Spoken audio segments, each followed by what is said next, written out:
Oh gosh, this looks like we might got a real evil stepmother in our midst. I would say monster-in-law, but you're not even the real mom. Happy apple picking day! Y'all, the flu has still got me in its clutches. I don't know the last time I've been this sick for this long. Crazy. I'm hoping by next week it'll be gone. We'll see. Some few quick reminders for any of our new friends. If you want a chance for your stories to be featured in Am I the Bad Apple, you can send them to my subreddit, r/amithebadapple. And as a reminder, we all come from different branches of the apple tree. And what that means is that we've all lived different lives and have different experiences, and those experiences are gonna shape our opinions, our boundaries, the details that we get stuck on, how we internalize things. So it's gonna be totally normal if details that stick out to you don't necessarily stick out to other people, and boundaries and hard lines and things that bother you might not match someone else exactly. That's normal. That's the human experience. That's why we talk about things down in the comments section. But just remember, if there's someone that hasn't experienced things the ways that you have, the way you approach them about those issues is gonna be how they receive it. If you're rude to someone about just not living a same experience as you, they're not really gonna care. If you want someone to develop empathy for a situation or for a perspective, you have to approach it that way. If you just yell at them for not knowing something or not thinking of something, they're just gonna get defensive and they're not gonna listen to you. And that's how we practice constructive communication down in the comment section. So without further ado, let's get started with this week's episode of Am I the Bad Apple? Let's go apple picking! Apple number 1. Am I the bad apple for not complimenting my friend's weight loss? I, 41 female, have been friends with Kelly, 40 female, since we were in middle school. She's been overweight for most of her life, and her highest weight was about 350 pounds. For context, I've mostly been around 150 to 180 since high school. Kelly's tried over the years all the diet trends that you can think of, and nothing's really worked. She'll get going pretty well and then stop and gain all the weight back. I would always compliment her and encourage her while she was losing, but she mentioned that it makes her feel self-conscious and gets discouraged to keep going since she feels she's being treated differently. So I stopped making comments about it. A little over a year ago, she really went all in. No fads or quick fixes, just changing her eating habits, committed to a walking plan, strength training, all this other stuff. I'm not really sure how much she's lost, but it has to be at least 100 pounds, and I'm so proud of her. While at a party thrown at my house, one of the guests who had not seen Kelly in a while complimented her for working so hard and losing weight. Kelly responded, "Well, at least someone's happy for me. My so-called friend hasn't said anything about it and doesn't seem to care about my journey." I was taken back and reminded her what she told me about the praise. She said that I was just being a jerk and felt jealous about her meeting her goals and should have still at least given some encouragement when I saw that it was clearly working and permanent this time. Now I'm confused and wondering if I should have found a way to cheer her on. Like, am I the bad apple? Now she's been telling all these people apparently that I'm a bad friend for this, and I don't know what I should have been doing. I think that when it comes to something as sensitive as weight, I think it's very understandable for Kelly to have had the opinion before of, okay, this is messing with my head. I feel like as I'm trying to lose this weight, like the praise and the encouragement's making me feel like I have a spotlight on me. It's making me nervous. I'm regressing in my progress. Like, I feel like it's valid to say, don't make any comments at all. Because I get that, because then you can feel like you have a spotlight on you. Like, I've always been a very small person, but there was a time a year, 2 years ago where I was a little heavier than I wanted to be, just in general. And I remember, like, even with the little bit that I wanted to lose, I just wanted to lose, like, what, 10 pounds? And I remember feeling like I had that spotlight on me. Like I was kind of under a microscope, and that made me very self-conscious about sticking to my plans and, well, is enough progress being made? Like, I get that. I think that if you ask someone not to comment on something though, like if you change your mind, you have to verbalize that. Like, other people can't read your mind. If you tell someone, hey, I don't like when you refer to my weight. I don't like when you comment on it. A good friend is going to stick and respect those boundaries. A good friend isn't going to cross those boundaries. I actually think it's kind of concerning that you expected your friend to disrespect the boundaries that you set for them. Like, I don't love that. I think it's much more of a green flag for your friend to notice and still stick to what she promised you. Because, like, what friend is gonna hear, oh, when you make these comments, it sets me back, and then like go out of their way to set you back. You know what I mean?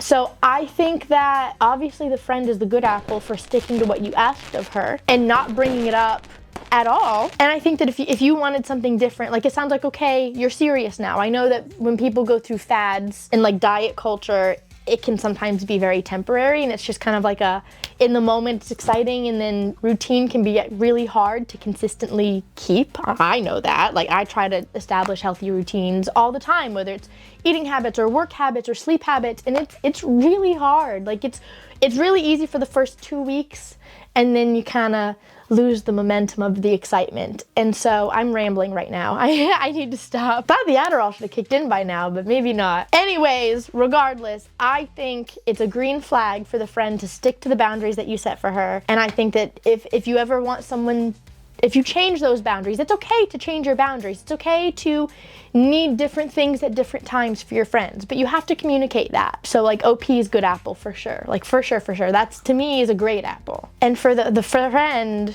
I can't talk right now. For the friend, I would go crab apple. I don't think I would go, well, actually, maybe I would go bad apple for like the friend that lost weight. Cause like it's one thing to not understand you need to communicate. It's another thing to like bash your friend in front of other people for adhering to the boundaries that you gave them. That's what I don't like. So yeah, but for OP, I'm going good apple for sure. Apple number 2. Am I the bad apple for bullying an autistic kid? There is a guy in my class who describes himself as high-functioning autistic. For this story, we'll call him Ty. He repeats certain phrases a lot, which is fine. He can say what he'd like.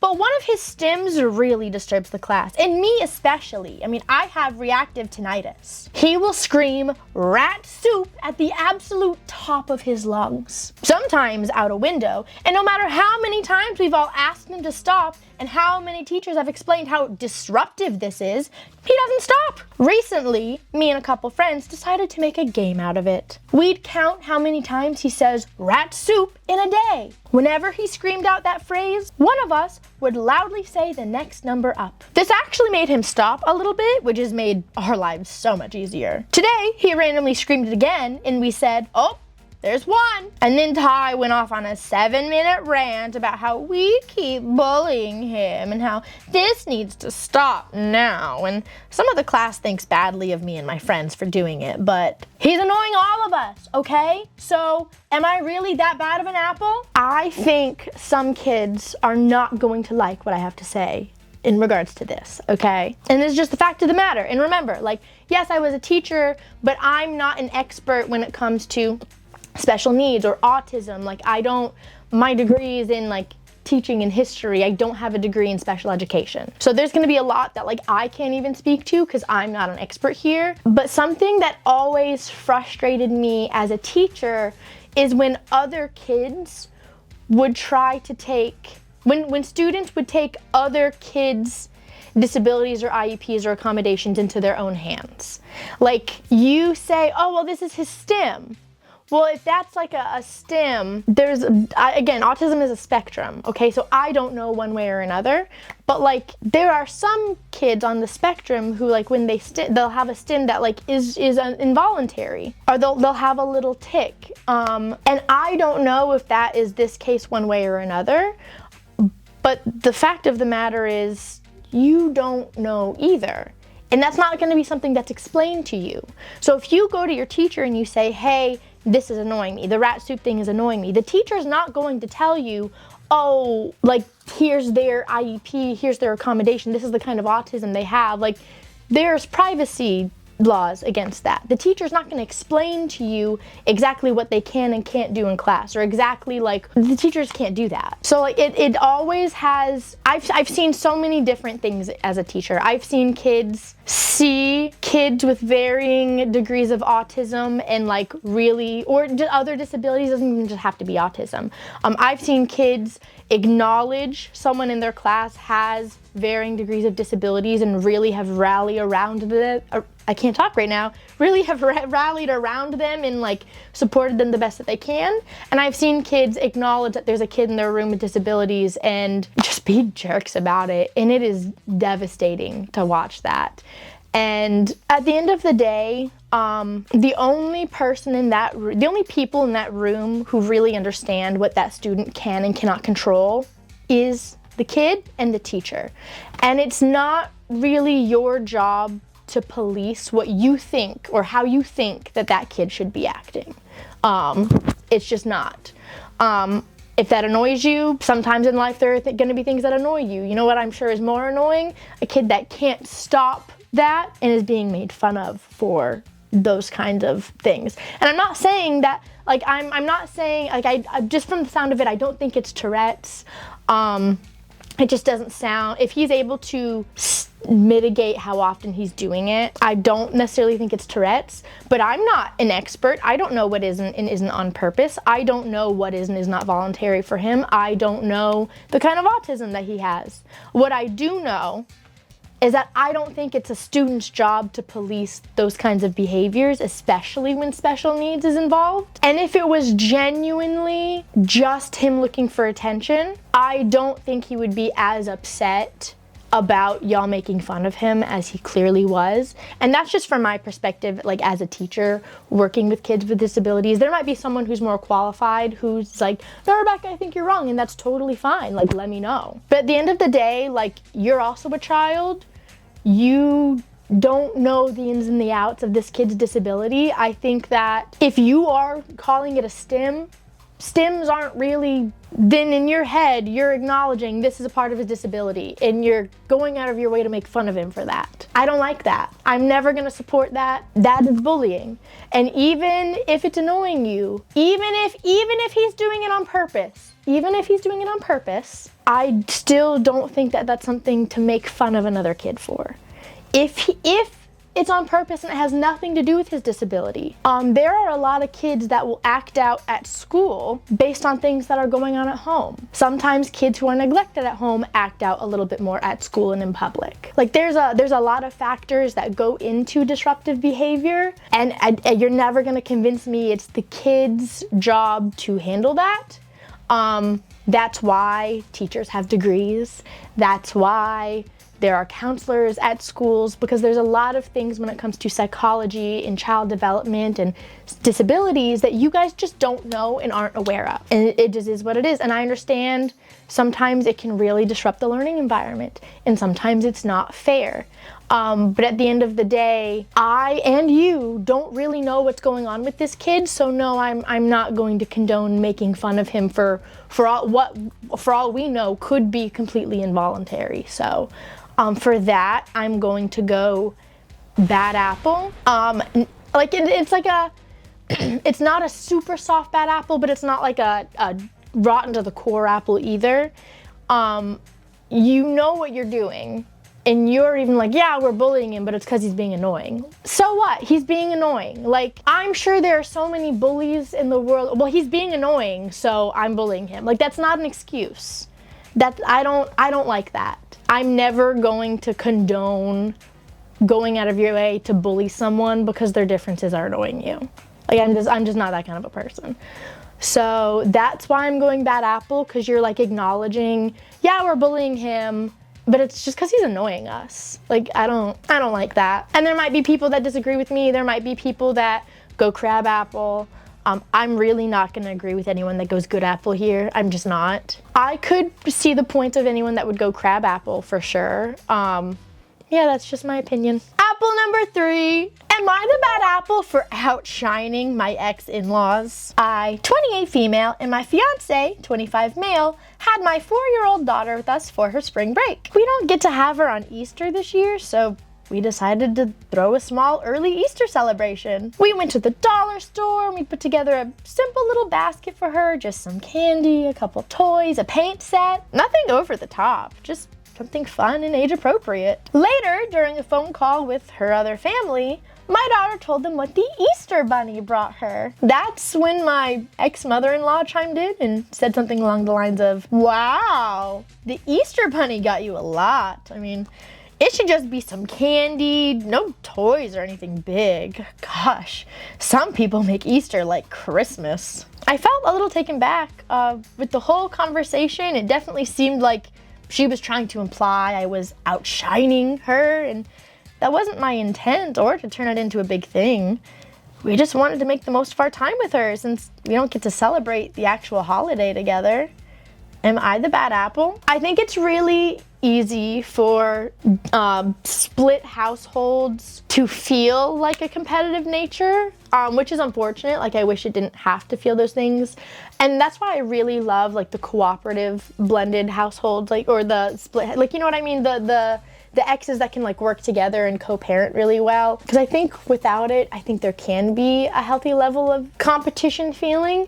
But here's the thing, and here's why I don't think this OP needs to worry about that at all, is because this criticism isn't coming from the child's dad, it's coming from her old mother-in-law. And I don't think the in-laws really have a say in that kind of stuff. Now, if it was her dad that was like, oh, this is a lot, now I feel like I have to do just as much, if not more, for when she's with me. But that's not what happened.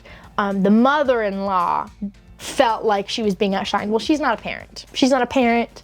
I would say that her opinion on that doesn't matter in the slightest bit, personally. That's my decision. I think that if the dad was like, hey, maybe we should talk about what we're each doing for holidays to make sure that it's something similar, then I think that opens the door for like further communication and further analysis. But dad didn't say anything. She's the mother-in-law, that's not a parent. She has no bearing on any of that. Sorry if that hurts some mother-in-law's feelings out there, but you're not a parent. I just want to make that clear. You're not a parent. Thank you for coming to my TED Talk. Like, no mother-in-law is gonna have a say on what the mom does or doesn't spoil her kid with, just like her mother couldn't tell the dad what he can and can't spoil the kid with. Like, it doesn't work that way. Apple number 4. Am I the bad apple for laughing at my stepson and ruining his wedding? For context, I've been married to my husband for just over 20 years.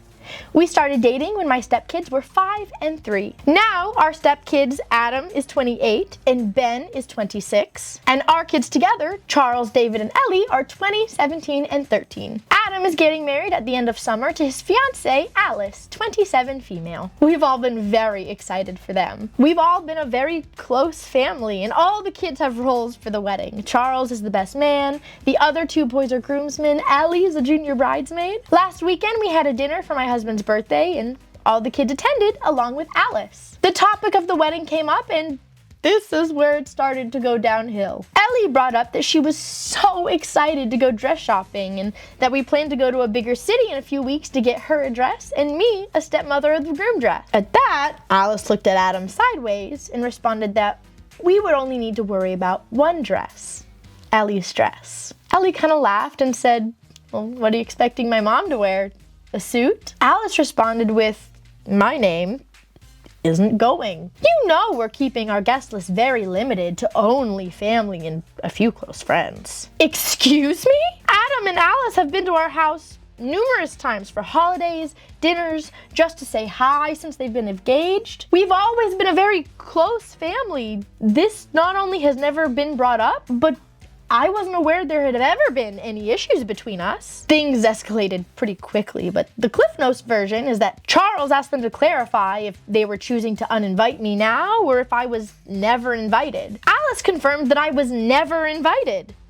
Why? Adam said it's because I'm not his mother and they only want family. Charles, David, and Ellie argued that none of them were going if I wasn't invited. That it was cruel to leave me out given I've been one of his parents for a majority of his life and loved him like my own. My husband and I admittedly just sat there purely in shock that this was even happening. Adam finally turned to my husband and said, well, my husband told him that he's not going either if I'm not invited. How could they say I'm not family? My husband asked if there were any issues that we didn't know about or if this had something to do with his mother, who did not like me very much. Adam said no. He loved me, I just wasn't blood family, so I wasn't invited. Well, then the rest of the family said they definitely weren't going.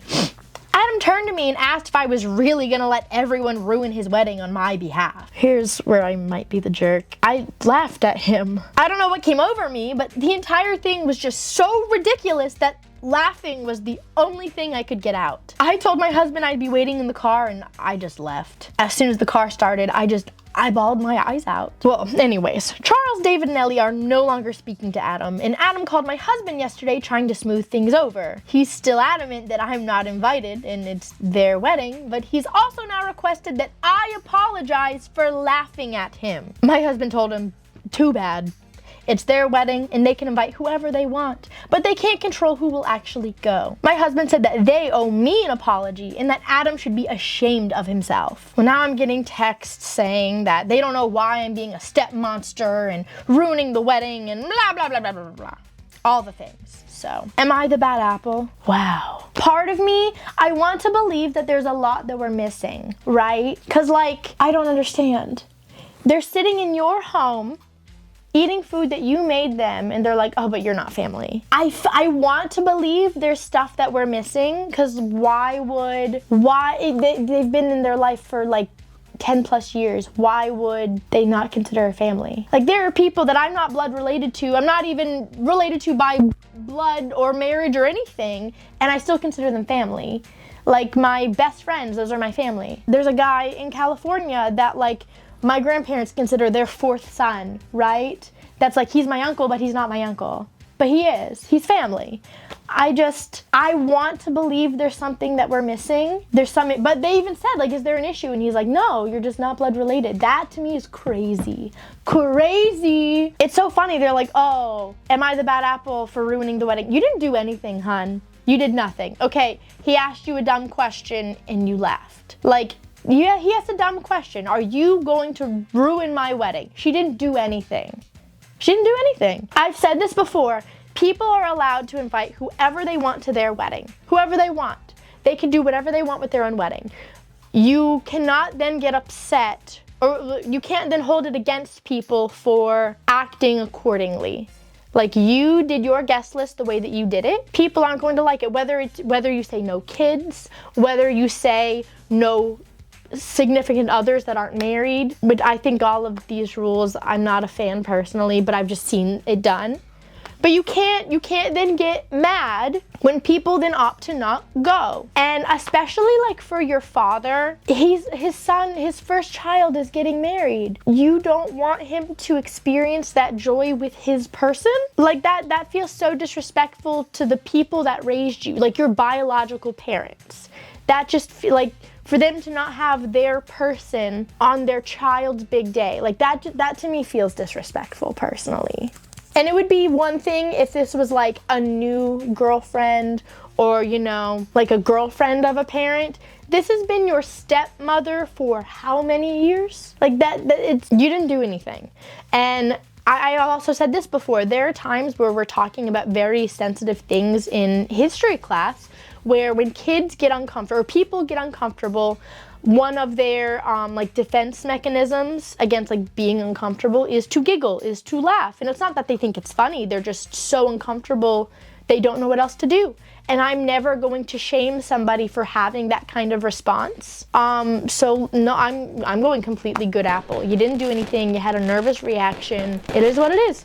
He can invite whoever he wants, he cannot invite whoever he wants, but that doesn't mean other people have to go. You reap what you sow. It is what it is. So I'm going good apple on that one. And again, I want to believe there's things that we're missing, but just with the facts that we have now, oh my gosh, that is such a shame.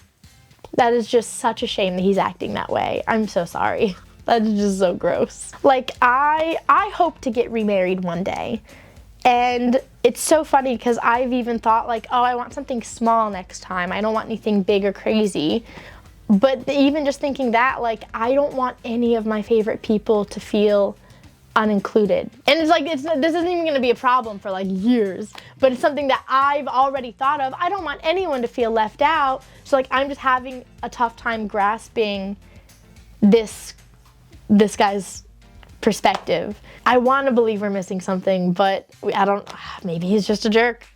That's sad. All right, so in total, I have 1 bad apple and 3 good apples. That at least is what I got. I would love to know if you got anything similar or different. Let me know down in the comments. And as always, if you want a chance for your stories to be featured on Am I the Bad Apple, you can send them to my subreddit, r/amithebadapple. And for your well wishes today is National Lost Lost Dog Day. So if you're someone that's missing a friend, I hope you find them today. That, I'm not gonna lie, whenever I like am driving and I see those signs about the lost pets, like my heart just like shatters. Oh my God, it just hurts my feelings. It is also National Cherry Cheesecake today. That sounds amazing. I might have to go find me one of those. It's National Picnic Day. The weather's actually pretty nice. I wouldn't be opposed to doing a little picnic with a cherry cheesecake out on the front porch or the back porch. And it's also National Take a Chance Day. So if you needed a sign to do whatever it is you're thinking about, let me know which one you're gonna celebrate down in the comments. I think,